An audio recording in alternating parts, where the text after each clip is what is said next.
comment on adapte selon le contexte où on est pour essayer de monter un petit peu la qualité. Soit on veut appuyer sur un bouton et rien faire d'autre, ou sinon vous voulez être acteur de votre café. Ça dépend vraiment du profil de qui vous êtes et de ce que vous voulez faire le matin.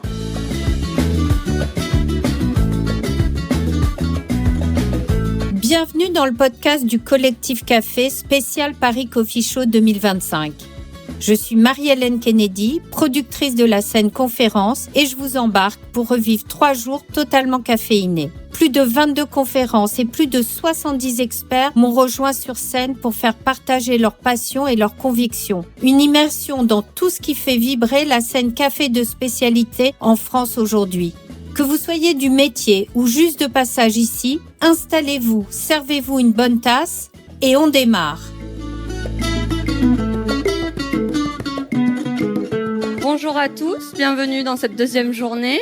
Alors je vais, pour commencer, d'abord remercier le Collectif Café, comme à chaque fois, de nous permettre, avec l'organisatrice des conférences Marie-Hélène, d'aborder des sujets très très variés. Aujourd'hui, la question du home barista, qui est une question qui est de plus en plus tendance. On voit dans les médias, ceux qui regardent la télévision, voire même dans les supermarchés, sur les paquets de café, tous ces mots, barista, coffee shop, des mots de plus en plus techniques qui apparaissent et qui marquent une vraie tendance. Donc aujourd'hui, je suis en présence de 4 personnes qui ont des profils très très différents que je vais laisser juste après se présenter. Moi, je suis Olivia Sicardi, fondatrice d'Aquarius Coffee Lab, je suis en fait formatrice barista et consultante café et boissons. Je suis aussi l'hôte du podcast Café sans filtre, entreprendre dans l'industrie du café. C'est une petite boîte à outils sur tous les sujets café. Et alors, c'est vrai qu'on n'a pas encore abordé le sujet du home barista. Et donc, je suis très contente d'être là aujourd'hui pour parler de ce sujet avec vous. J'ai Alice Vasseur de la brûlerie des Gobelins Café Richard, Alban Terry, une professionnelle du café de très longue date, avec un parcours très très varié, Amandine Avidano de chez Delonghi et Marco de Souza de Maxi Coffee. Je préfère vous laisser vous présenter de la manière que vous souhaitez. Peut-être honneur aux dames, Alice. Je commence. Donc, Alice Vasseur, je travaille chez Café Richard et je m'occupe plus particulièrement des activités retail en marketing. Donc, les comptoirs Richard et la brûlerie des Gobelins. Et la thématique home barista nous intéresse particulièrement puisque justement, on accompagne les amateurs de café, néophytes ou plus experts pour maîtriser l'art du café à la maison. Merci Alice. Bonjour, donc Alban Terry, ça fait bientôt 15 ans que je suis dans l'univers du coffee shop. Alors moi, juste pour dire, je n'aimais pas le café avant de découvrir le coffee shop. Donc j'ai commencé directement dans le milieu professionnel. J'ai eu de la chance de tomber sur une formatrice très performante en café de spécialité. Et donc pendant 9 ans, je me suis consacrée au café dans les coffee shops, à former des baristas professionnels, à coacher des personnes pour les championnats. Mais avec le Covid, je crois qu'on a tous vécu beaucoup de changements. Et je me suis retrouvée dans une petite ville près de la frontière suisse sans coffee shop. Donc j'ai développé mon petit coin à la maison. Et j'ai travaillé en recherche et développement chez Nestlé pour l'innovation dans toute la partie produits de consommation café à la maison. Donc je suis passée de très pro, très barista, très coffee shop à très à la maison. Voilà. Et je coach mon père régulièrement pour améliorer ses compétences café dans sa cuisine. Bonjour à tous, moi je suis Amandine Avidano chez Delonghi. Je gère tout ce qui est communication RP, partenariat et offline média. Et forcément, chez Delonghi, le consommateur est au cœur de nos priorités, donc le home barista nous parle plus particulièrement. Merci Amandine. Et du coup, moi, je suis Marco de Souza Rosa. Je suis donc Head of Coffee pour Maxi Coffee. L'idée, c'est d'être sur l'ensemble de tout ce qui va être café. Donc, en termes de consommation, ça va être aussi bien grâce au site e-commerce que peut-être vous connaissez, de mettre à disposition des accessoires pour justement le home barista, mais on a aussi une partie plus professionnelle. Donc je m'occupe un petit peu de l'ensemble de tout ça dès que ça concerne du café, et il y a quelques sujets. Et ça fait à peu près aussi 15 ans comme Alban que je suis dans cette industrie-là, et comme tout le monde, j'ai commencé à la maison avec pas forcément tout le matériel d'un coffee shop professionnel. Merci Marco. Alors, on voit qu'il y a quand même des interactions entre l'univers du coffee shop professionnel, l'établissement de petites restaurations, et l'univers de la maison. Lequel influence l'autre? Quelle est cette dynamique? On va essayer d'en parler tout au long de la conférence. Donc, cette tendance, elle est là, elle est indéniable. On l'a tous constaté. Amandine, est-ce que tu as des chiffres? Tu m'as parlé, quand on a préparé cette conférence, un petit peu des chiffres sur le niveau d'équipement, on va dire. Je ne sais pas si c'est au niveau français, si on peut parler du niveau d'équipement des maisons françaises en café. Alors, on parle en foyer et effectivement, il y a eu une récente étude du GIFAM, donc qui date de 2014 et ce qui est sorti là au mois de juillet 2025 sur le taux d'équipement qui est de 13%, alors des foyers en France, alors qu'on était encore à 8% avant le Covid. Et ça correspond à environ 4,7 millions de foyers. Et on voit que c'est pas la tendance, mais on est à 75% en premier équipement. Donc, sachant qu'un marché comme des marchés germaniques sont mûrs à 25 voire plus de 25%, on considère que c'est déjà assez mûr comme marché. On a encore de jolies choses à faire à la maison. Du coup, je vais rebondir sur ce que disait Amandine. C'est très intéressant parce que il y a 2 ans, on a fait une petite étude sur nos clients chez Comptoir Richard. Et chez nous, le taux d'équipement en machine, en robot, est de 48% sur le panel de clients qu'on a interrogés. 30% sur les machines capsules, mais plutôt 48% sur les machines à grains. Donc, on a vraiment des personnes aficionados de café qui viennent chez nous. Et en revanche, pour le matériel d'extraction douce, on est plutôt autour de 10-12%. Donc, on voit qu'on a encore une marge de progression. Mais pour le coup, chez nous, on a un taux d'équipement très élevé. Ah oui, c'est quand même très, très important. C'est quelque chose que vous constatez aussi Alors nous, c'est un petit peu différent parce que le commerce de Maxi Coffee est né de la machine automatique. Donc on a, je pense, à peu près 85% de nos clients qui sont sur machine à espresso broyeur. La partie, par contre, ce qui est intéressant, c'est de voir la partie, en effet, slow coffee, qui est en nette progression. Qui aujourd'hui, les gens s'équipent de plus en plus de moulins à main. Il y a aussi aujourd'hui un matériel qui a évolué en termes de qualité et de prix qui est fortement descendu, qui rend la chose beaucoup plus accessible. En tout cas pour ceux qui veulent s'équiper sur le slow coffee. Je pense qu'il y a aussi un impact des réseaux sociaux et de pas mal de choses qu'on peut voir, que ce soit dans les pas que dans les coffee shops, il y a aussi ce côté dématérialisé, virtuel, qui peut donner envie. Et juste pour compléter, en fait, quand en 2024, ce qu'on appelle les full automatiques, donc ces expresso broyeurs, on est sur je parle toujours en marché, on est un taux, à plus de 630 000 machines, donc ça montre qu'il y a quand même. Il y a une demande, il y a un intérêt par rapport à 2018 où on était à moins de 300 000 machines. Donc, ah oui, d'accord. Oui, plus du double. Je ne sais pas si ça vous le voyez vous sur vos clients. En tout cas, chez nous, on a une nette progression aussi sur le panier moyen sur l'acquisition de la machine. En fait, les gens ne prennent plus le premier prix qui fait uniquement l'espresso. Ils ont envie de boissons lactées, ils ont envie d'options, de pouvoir choisir plus de choses, et que ce soit dans le profilage entre guillemets de leur extraction ou dans la création de boissons. Et ça, c'est quelque chose qui est assez récent, qu'on voit fortement progresser. Oui, alors merci pour cette précision et ce bel état des lieux. On va reparler, recreuser un petit peu les boissons gourmandes. Alors justement, là on parle de slow coffee, de café filtre, d'espresso. Tout ça c'est du café, mais derrière le mot café, on sait qu'il y a plein de possibilités. Le premier truc, quand on s'intéresse à la consommation à domicile, c'est souvent de se dire ah ouais, mais c'est un sacré budget. C'est vrai. Maintenant, le café, de plus en plus de gens sont convaincus de l'intérêt de consommer du café en grains fraîchement torréfié. Mais voilà, ça a un coût. Le budget à la maison, c'est pas le même que celui d'un professionnel. Il y a plein de termes derrière tout ça. Ma question, ce serait par où commencer pour faire un bon café à la maison? Est-ce qu'on peut un petit peu établir des ordres de priorité en fonction des goûts de chacun, plutôt l'espresso, plutôt le café filtre, en fonction du budget aussi? Quelles seraient, là je m'adresse à tout le monde, vos recommandations? Je peux commencer. Vaste sujet. Pour commencer, je dirais qu'il faut partir de ce que vous avez déjà à la maison. C'est pas la peine d'essayer de tout révolutionner. Ça va être énormément d'efforts. Ça va être effectivement un gros budget. Et vous risquez de pas tenir. Vous allez vous décourager très vite parce qu'effectivement, il peut y avoir un gap. Tout dépend de où vous en êtes entre ce que vous faites aujourd'hui et le niveau que vous essayez d'atteindre. On pourrait aussi redéfinir le bon café, mais on va partir du principe que c'est celui que vous aimez. Si vous êtes ici, c'est qu'a priori vous avez envie d'aller creuser un peu plus la qualité du grain. Donc la première chose, si vous n'avez pas de moulin à la maison pour avoir du café frais, et je pense qu'il y en a beaucoup qui parleraient de fraîcheur, c'est soit d'investir dans un moulin décent. C'est quoi un moulin décent? Je suis sûre qu'il y a différents modèles. Pour, je dirais, 100, 150 euros, on peut trouver quelque chose. C'est déjà un petit budget. Aujourd'hui, on a des choses un petit peu moins chères en manuel, mais c'est une gymnastique quotidienne. Donc, faut voir si vous êtes prêt à vous investir là-dedans. Et sinon, c'est avoir un fournisseur de café qui va vous le moudre pour vous, mais faut en commander des petites quantités pour s'assurer qu'il s'oxyde pas trop. Et après, c'est la méthode que vous avez à la maison pour commencer.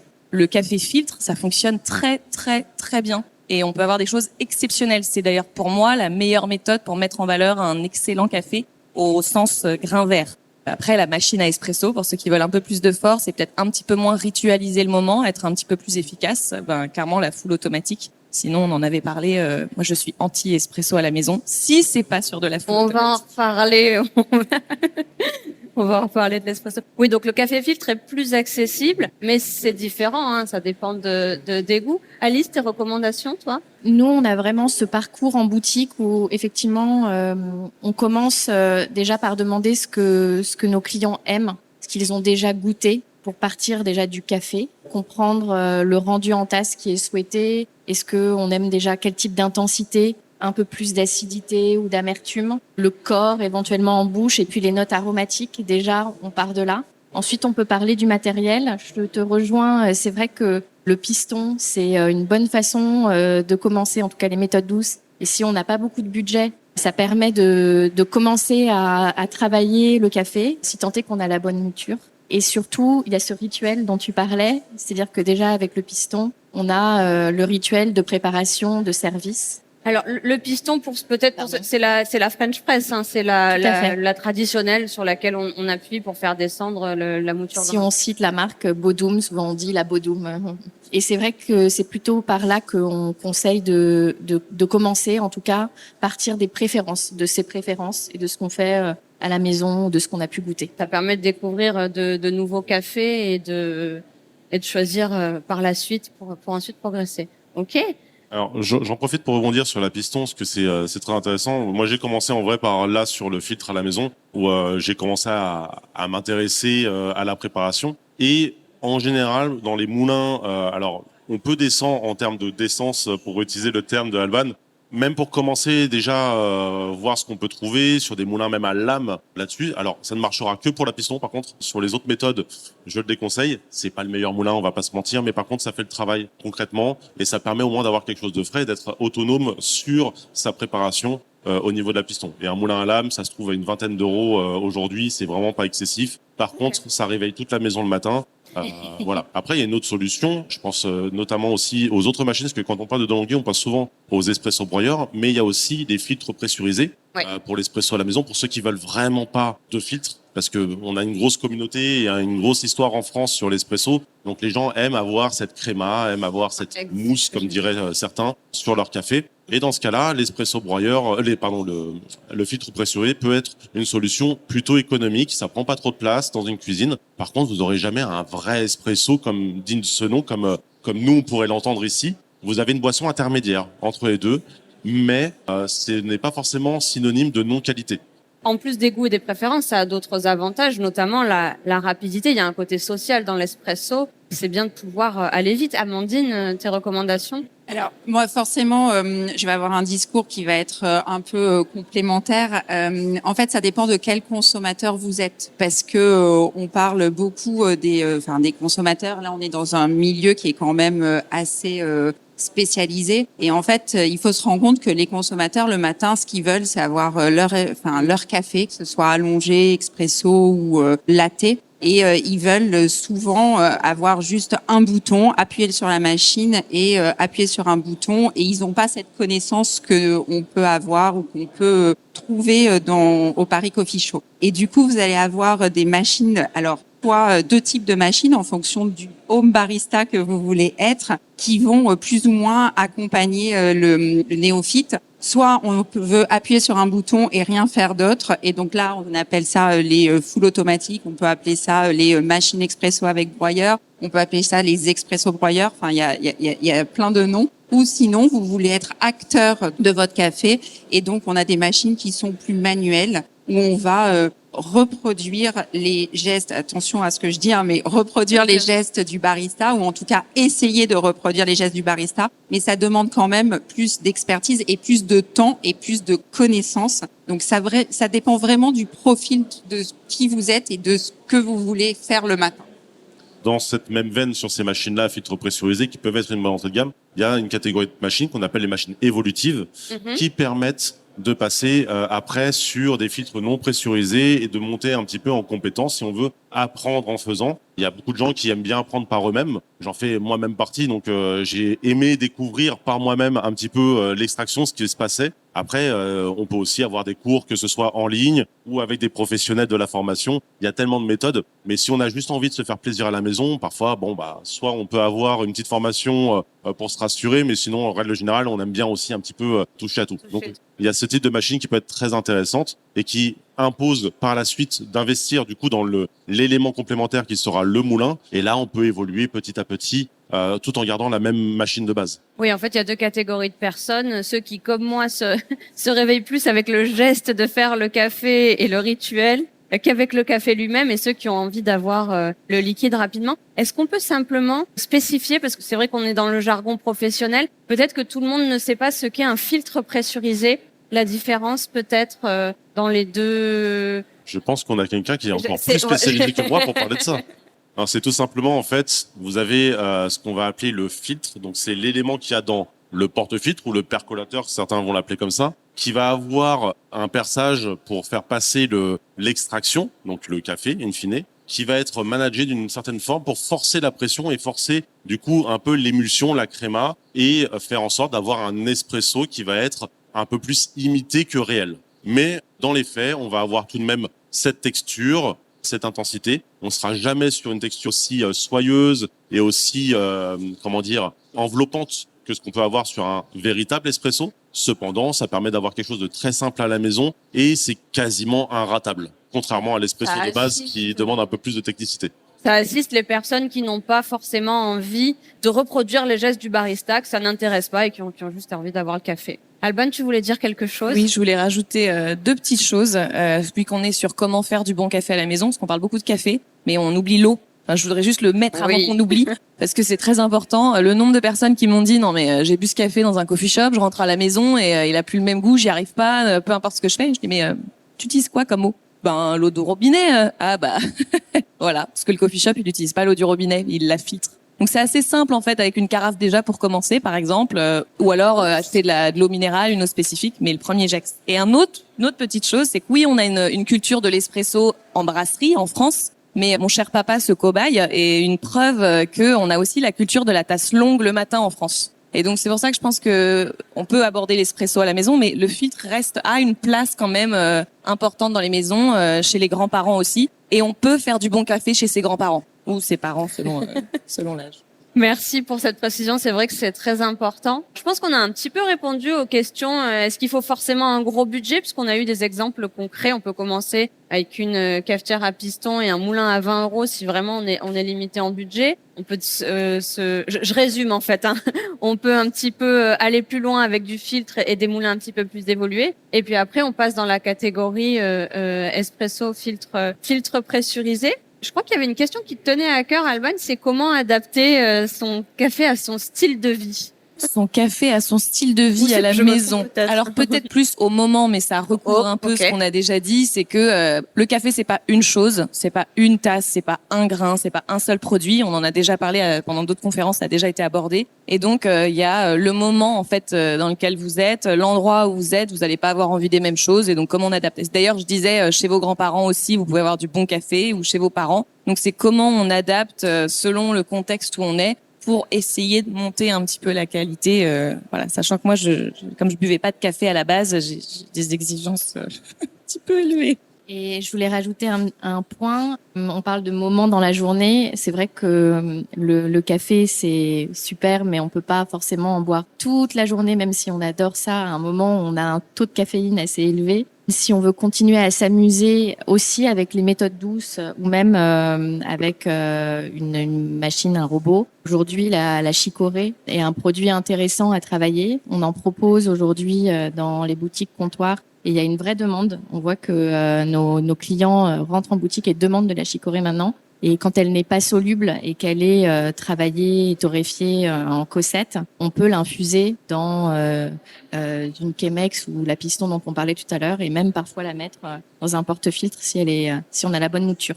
Oui, alors je précise, attention, pour avoir beaucoup travaillé avec la chicorée, moudre de la chicorée dans un moulin à espresso, elle est grasse, sucrée, et en fait, ça va salir votre moulin, et derrière, votre café va être Il faut impacté. qu'elle soit déjà moulue. Exactement. Voilà. Faut et pas la utiliser les difficulté, mêmes c'est outils. la bonne mouture. Ouais. Mais en filtre, ça marche très très bien, ouais. Juste depuis tout à l'heure, on parle d'équipement finalement. Peut-être que tu allais attaquer la transition. Mais parfait, j'adore.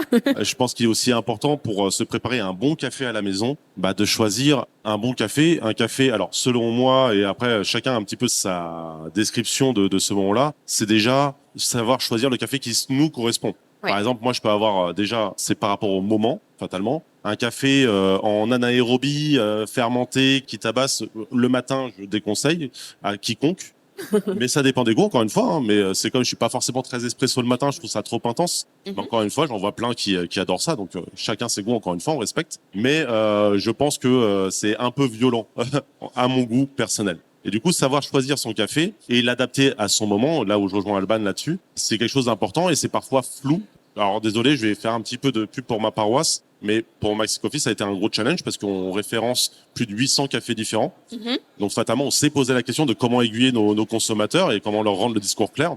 Donc on a créé un algorithme à la Netflix permettant au bout de 3 cafés, à partir de 3 cafés, de déterminer déjà les préférences via des critères. Et du coup, ces critères sont simples et sont reproductibles partout. C'est là où je voulais en venir. C'est l'intensité de torréfaction. Alors chez nous, elle est notée de manière factuelle. On les passe au colorimètre. On a une méthodologie pour pouvoir, en tout cas, croiser entre la colorimétrie externe et interne. Désolé, c'est un peu technique. Si vous avez des questions, n'hésitez pas. Le café est plus ou moins cuit, pour Voilà. vulgariser. Avec aussi le process, parce qu'un nature sera un peu plus clair potentiellement qu'un lavé. Bref, je vous passe les détails. En tout cas, on passe tout ça dans notre machine. Et les dominantes aromatiques, primaires et secondaires. Un café peut être gourmand et fruits jaunes, par exemple. Et du coup, on va le classer dans une catégorie pour que le consommateur puisse s'y retrouver et réussir à analyser de manière facile ce qu'il va apprécier et lui permettre d'évoluer, de papillonner et de choisir d'autres torréfacteurs. Parce que finalement, c'est ça la beauté aussi dans notre industrie, c'est cette diversité qu'on va avoir en termes de profil aromatique, mais même des fois dans le détail au niveau des cafés. Et par exemple, pour un matin, le matin, généralement, on aime bien un petit café un peu gourmand,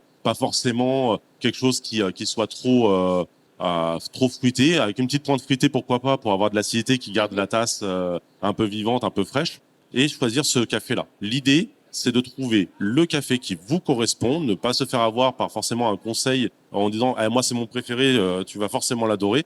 Ça ne marche pas comme ça, pour tout en général. Et réussir à factuellement isoler l'intensité de torréfaction qui vous correspond. Pour moi, c'est la dominante première. Et en deuxième temps, les profils aromatiques que vous aimez. Et globalement, vous allez pouvoir après y coller des process, etc. quand vous rentrez dans plus de technicité. Mais c'est là où il y a l'élément le plus important. Vous pourrez avoir le meilleur matériel du monde. Si votre café ne vous correspond pas, fatalement, vous n'allez pas apprécier la tasse. Et alors, Marco a mentionné tout un tas de paramètres qui font, en fait, le goût du café n'est pas uniquement déterminé par l'origine, c'est tout un tas de facteurs comme ça. Donc votre torréfacteur peut vous aider à aller chercher ces informations-là. Le couple machine-café est quand même important, on en parlera tout à l'heure. Mais sur toutes ces informations-là que tu nous as évoquées, quelles seraient, peut-être Alice ou Alban, quelles seraient celles qu'il faut regarder sur un paquet de café pour essayer de voir le goût final qui va correspondre à nos préférences? Alors sur un paquet de café et même en boutique ou sur notre site internet, je rejoins Marco. C'est vrai que souvent le consommateur rentre par l'intensité. Donc souvent c'est représenté par des petits grains de café. On voit s'il y a 1 grain, 2 grains, 3 grains, parfois jusqu'à 5 grains d'intensité. On regarde aussi les notes aromatiques et c'est vrai que, comme le disait Marco, parfois on écrit soit sur nos PLV, soit sur les paquets, l'aspect plutôt gourmand, doux, fort du café et puis les notes aromatiques principales. Donc on retrouve le floral, le fruité, le fruit à coque, le côté cacaoté, un peu grillé. Voilà, donc je dirais que c'est ça qu'il faut regarder et je reviens à la préférence. Il n'y a pas de bon ou de mauvais café. Donc, il n'y a pas d'information à regarder sur un paquet pour se dire, tiens, c'est un bon café ou c'est un mauvais café.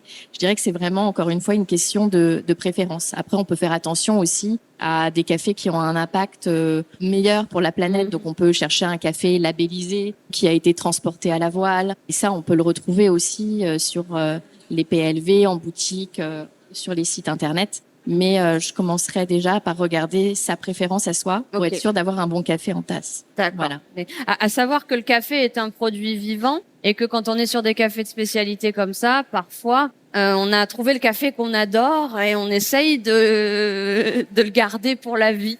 Et en fait, c'est un petit peu compliqué. Mais on peut retrouver comme ça une certaine constance avec des choses qui se ressemblent. Je rebondirai sur deux choses où je suis pas tout à fait d'accord. Je reconnais la patte du torréfacteur. Il n'y a pas de bon ou de mauvais café. Pour vous, il y a un bon café, c'est celui que vous aimez, c'est sûr. Mais d'un point de vue objectif, on a quand même des critères qui nous permettent de juger la qualité d'un café. C'est pas évident de retrouver ça sur un paquet de café parce que c'est très peu communiqué. Les choses qu'on peut retrouver, c'est déjà est-ce qu'il y a marqué café de spécialité?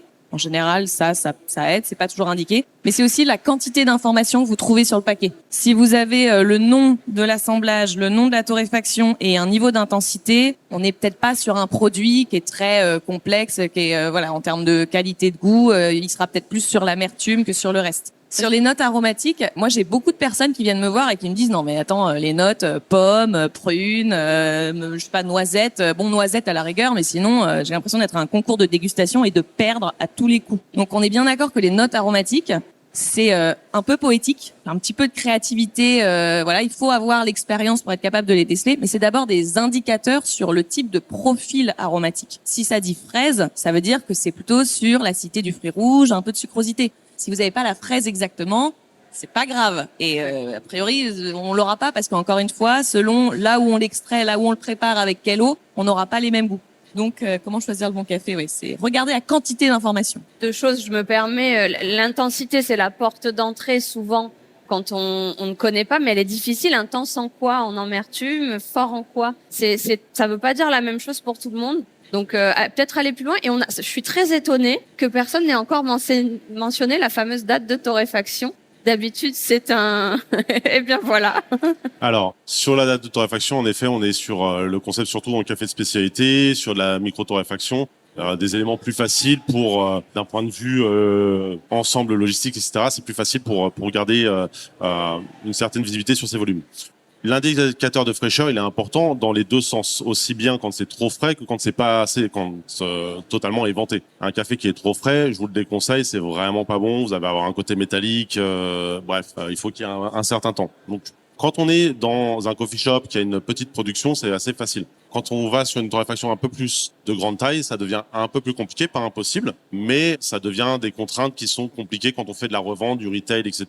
Donc c'est forcément une condition qu'on a un peu masquée pour le consommateur, volontairement, malheureusement, pour continuer à le vendre sans que le client se pose des questions. Donc en effet, c'est un critère quand même assez intéressant à avoir. Sur le côté, je suis pas trop d'accord avec toi sur certains petits sujets, notamment les quantités d'informations sur l'étiquette. Il y a deux courants, notamment dans le café spécialité, et on a des torréfacteurs de renom qui vont mettre un minimum d'informations juste parce que, soit pour la beauté du facing, soit parce que finalement le consommateur, quand il y a trop d'informations, il sait plus trop quoi lire, et que ces informations-là, potentiellement, il peut les retrouver, ce soit sur une fiche technique sur Internet ou d'autres éléments. C'est plus forcément sur le paquet. Mais après, je suis quand même d'accord avec toi que ce sont des informations importantes, mais elles sont plus forcément sur le paquet. Nous, par exemple, ce qu'on a fait comme choix, c'est de mettre en place ces fiches techniques à disposition du client sur le site Internet pour alléger le facing de nos paquets. D'autres éléments, c'est pas précisé aussi si on fait de l'injection d'azote. Il y a plein de techniques pour conserver le café et qui sont pas forcément précisées. En tout cas, ce qui est sûr, c'est que le café qui vous correspond, et un autre point où je suis à moitié d'accord avec toi, je suis quand même d'accord sur le fait qu'il y a des qualités de café et on défend ça au quotidien. Cependant, on doit, je pense, avec nos connaissances, notre savoir-faire, savoir conseiller un client sur un café qui lui correspond et suivant les habitudes de consommation, que ce soit par exemple, dans certains endroits dans l'est de l'Europe, des gens qui ont été habitués à boire des cafés en Riozona. Si vous connaissez pas, je vous invite à ne pas le goûter parce que c'est un défaut très marqué du café qui est à la fois un côté salin et un côté médicamenteux en même temps. Saupoudré d'une petite note un peu plastique. Et il y a des gens qui aiment ça parce qu'en fait, ils ont goûté ça toute leur vie et que pour eux, leur référentiel café, c'est ça. Tout le monde n'a pas envie d'évoluer. Par contre, une personne qui a envie, là, on peut l'emmener. Mais de forcer la personne à vouloir absolument changer, on peut essayer d'induire, l'un n'empêche pas l'autre, mais au bout d'un moment, faut pas forcer. Oui, le café, comme tout ce qui est sensoriel, ça appelle à notre expérience et à notre histoire propre. Donc là, c'est les goûts et les couleurs, effectivement. Oui, vas-y, très rapidement. Le bon café, qu'est-ce que c'est? C'est un débat. Moi, on pourrait en parler des heures, je pense. Avec mes anciens collègues, c'était ça aussi. Et donc, du coup, sur les questions de préférence, donc ça revient aussi sur la quantité d'informations. Quelles sont les informations que vous voulez avoir? Moi, si j'ai que un code barre ou un truc à scanner, c'est pas assez. J'ai pas envie de faire l'effort d'aller chercher l'info. Je veux minimum la date de torréfaction, effectivement, l'origine, le process. Parce que ça m'indique aussi que le torréfacteur est au courant. C'est déjà pas mal. Et si déjà j'ai ces 3 informations, si j'ai l'altitude, c'est pas mal aussi, mais voilà. Je pense que c'est déjà pas mal. On a pas mal d'indications avec ça. Super, merci pour cette précision.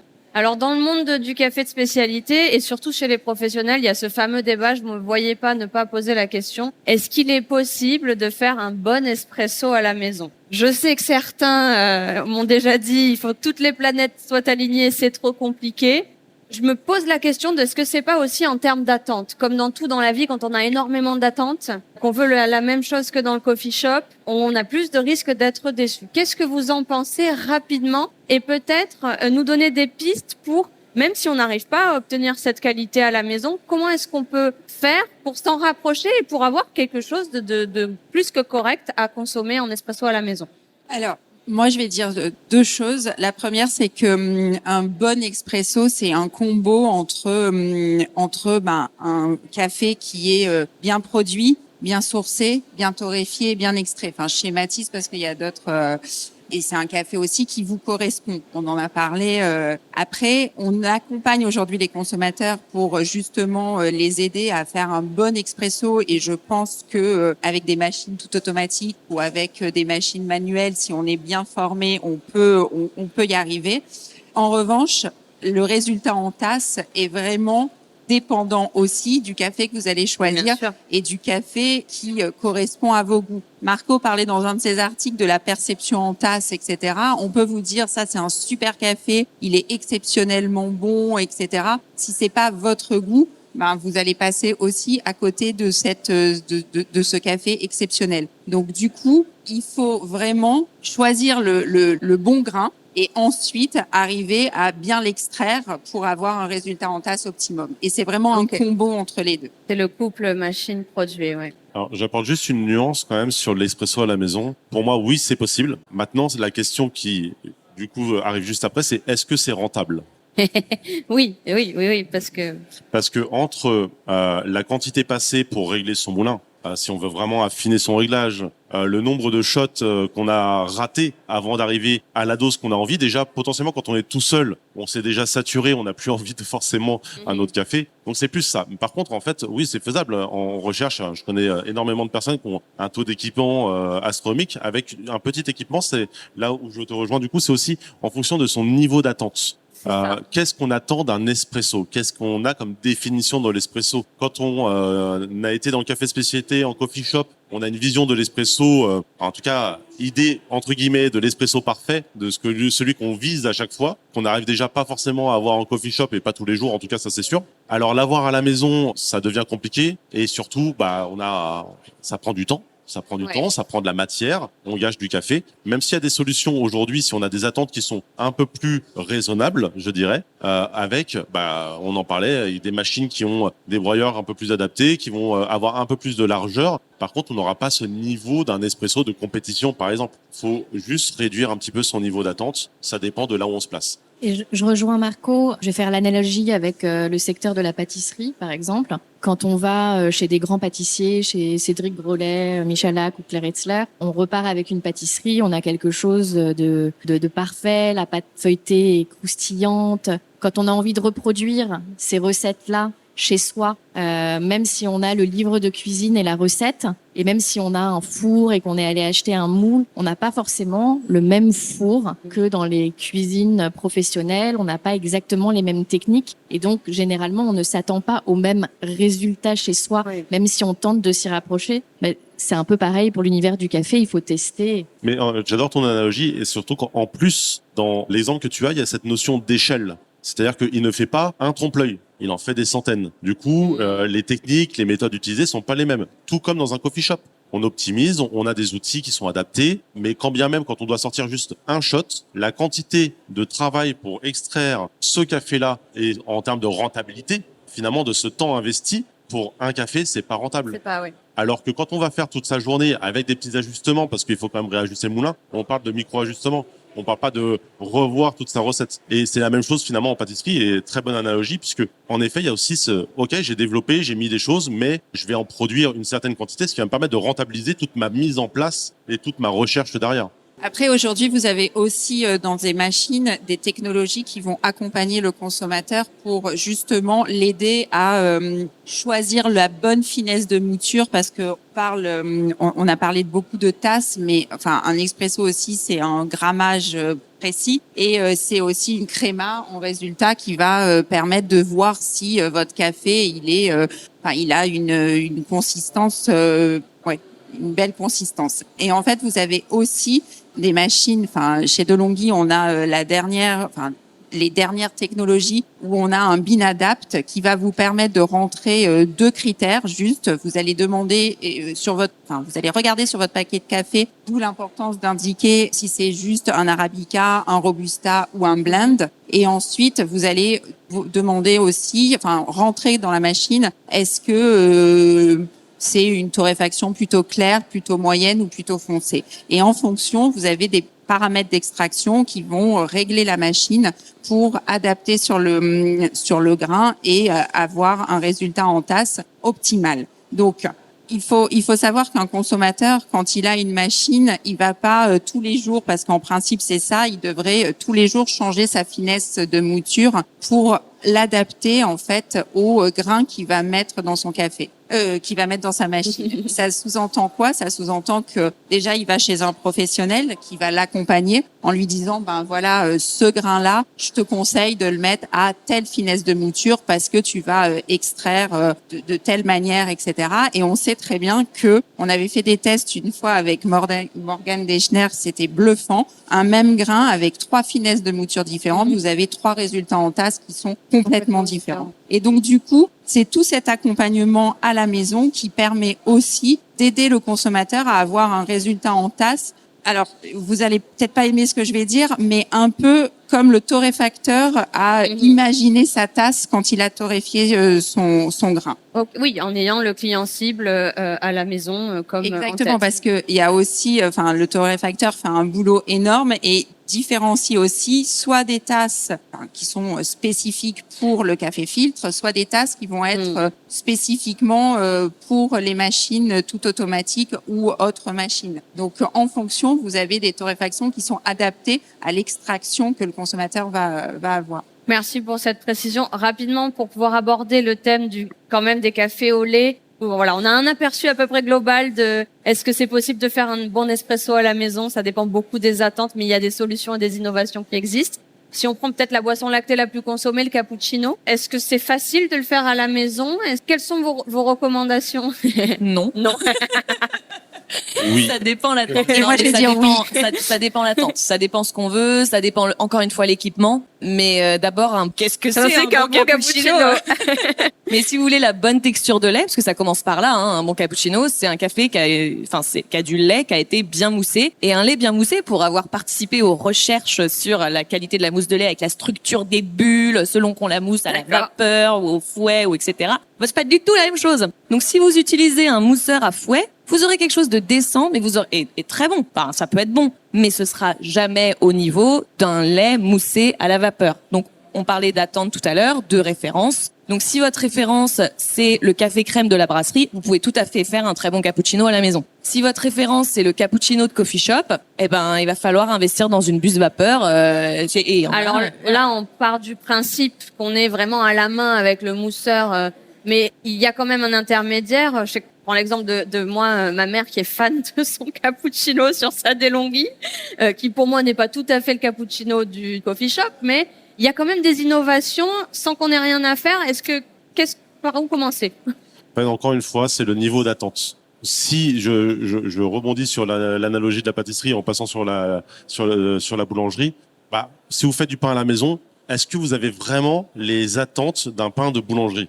Ou est-ce que vous savez que ça sera un peu différent, mais ça sera OK parce que c'est vous qui l'aurez fait? C'est aussi ça.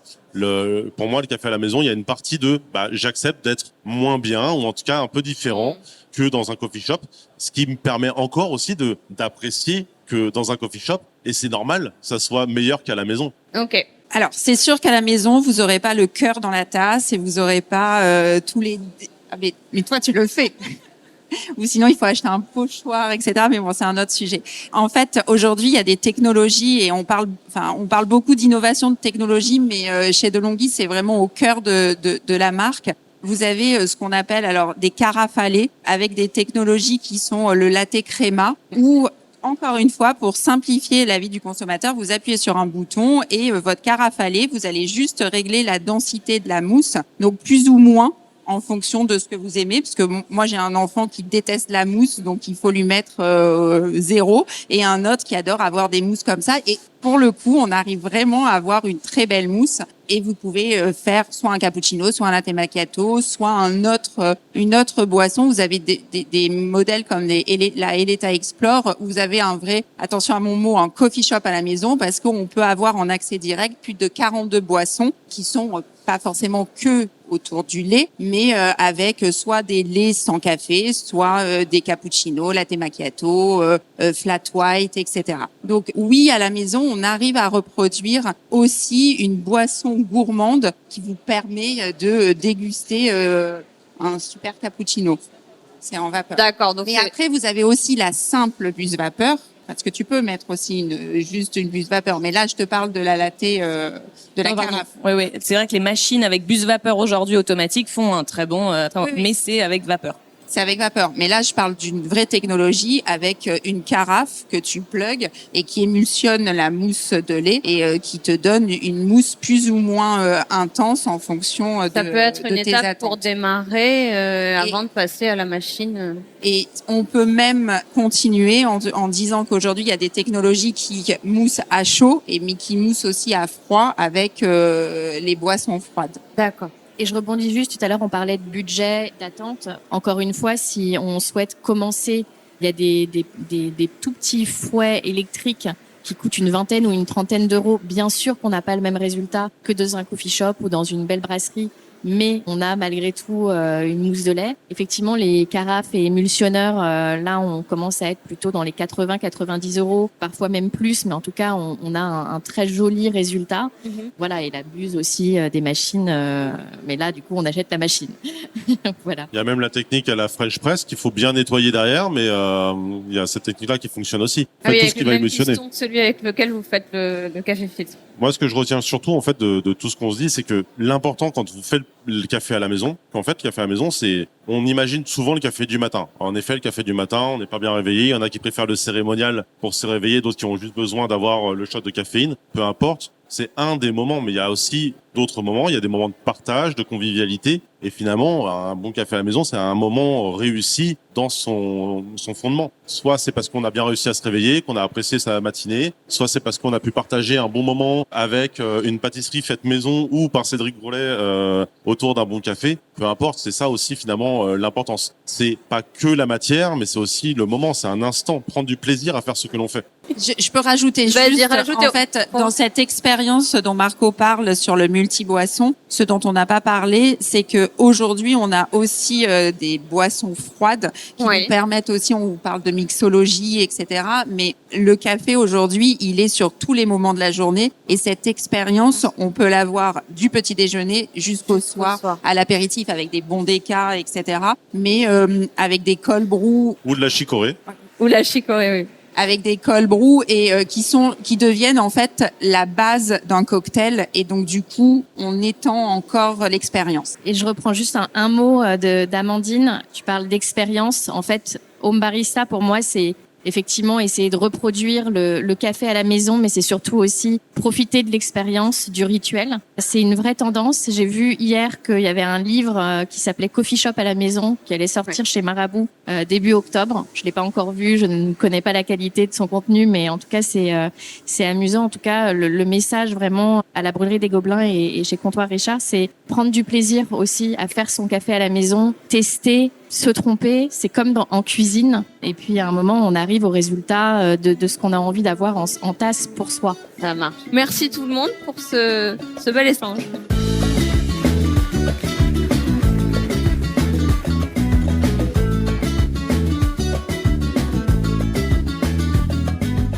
Eh bien voilà, l'épisode est terminé. J'espère qu'il vous a plu. N'hésitez pas à écouter les autres podcasts de ces 3 jours caféinés. Et sinon, on se donne rendez-vous en septembre pour le prochain Paris Coffee Show.